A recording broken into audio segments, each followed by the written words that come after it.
আসসালামু আলাইকুম রহমতুল্লাহি ওয়া বারাকাতুহু। নাহমাদুহু ওয়া নুসাল্লি আলা রাসূলিহিল কারীম। সুপ্রিয় দর্শক ও শ্রোতা, রাসূল আকরাম সাল্লাল্লাহু আলাইহি ওয়াসাল্লামের উপরে ৫ ওয়াক্ত নামাজ ফরজ হওয়ার পরে তিনি সর্বপ্রথম জোহরের নামাজ পড়েছেন। এ বিষয়ে হযরত বারাজাহ আসলামী রাদিয়াল্লাহু তাআলা আনহুকে জিজ্ঞেস করা হলে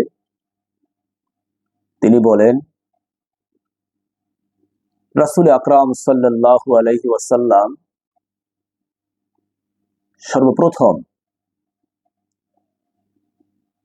জোহরের নামাজ আদায় করেছেন। তোমরা যে নামাজকে প্রথম সালাত বা নামাজ বলে থাকো, দুপুরের সূর্য ঢলে পড়ার পরে রাসূল আকরাম সাল্লাল্লাহু আলাইহি ওয়াসাল্লাম এই নামাজ আদায় করতেন। বুখারী শরীফ হাদিস নাম্বার 547। হযরত হাসান রাদিয়াল্লাহু তাআলা আনহু বলেন, রাসূলুল্লাহ সাল্লাল্লাহু আলাইহি ওয়াসাল্লাম সর্বপ্রথম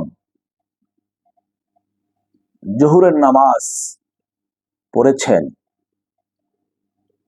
তার উপরে ৫ ওয়াক্ত নামাজ ফরজ হওয়ার পরে তিনি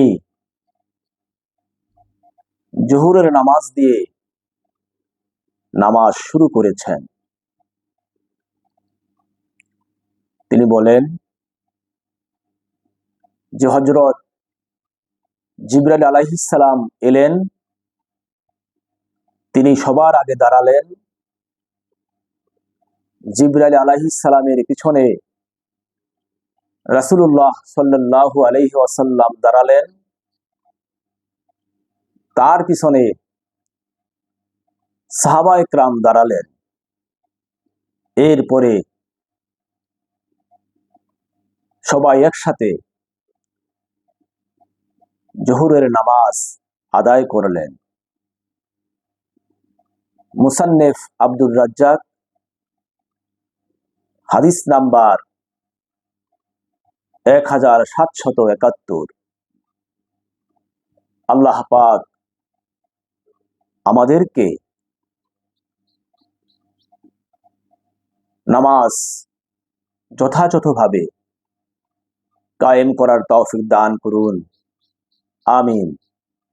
আসসালামু আলাইকুম ওয়া রাহমাতুল্লাহি ওয়া বারাকাতুহু।